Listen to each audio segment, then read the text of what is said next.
Je te vois.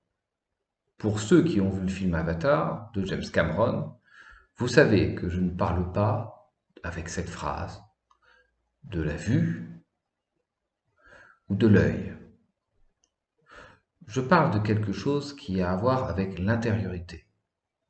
L'intériorité de l'un dans la rencontre avec l'intériorité de l'autre.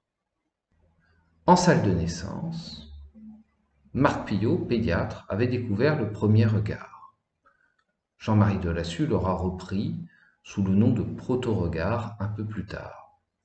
Tous les deux œuvrant ensemble pour définir quelque chose qui a à voir avec une première rencontre, un phénomène qui s'opère, notamment dans la question du regard. Ce n'est donc pas tout à fait la vue. Pour autant, quand le bébé vient de sortir de son monde utérin, il a un œil dilaté, un œil brillant, un œil tout à fait particulier qui laisse transparaître au fond le monde dont il vient. Le bébé, nous le disions dans les autres vidéos, vient d'un autre monde. Un monde homogène et constant, et quand il sort, son regard en est encore imprégné. Eh bien, quand on laisse les parents rencontrer ce regard, quand on leur permet, quand on favorise la rencontre, non pas qu'on la systématise comme un outil comportementaliste, mais qu'on la favorise, eh bien, la maman et le papa, ou les parents en tout cas, puisque dans une autre vidéo, je parlais du père et de la mère, pour moi le père et la mère sont les représentants réciproques de l'homogénéité et de la différence. Cela peut être deux femmes, cela peut être deux hommes.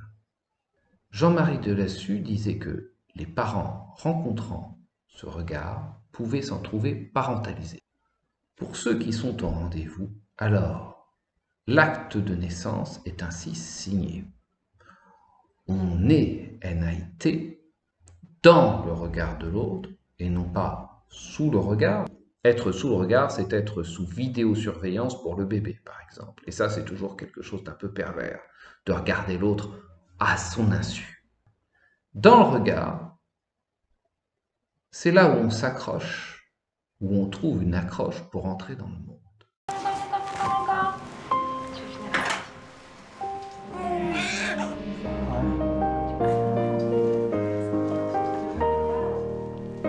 Aucun mammifère ne va lever les yeux à la naissance, dans la minute qui suit, avec cette intensité.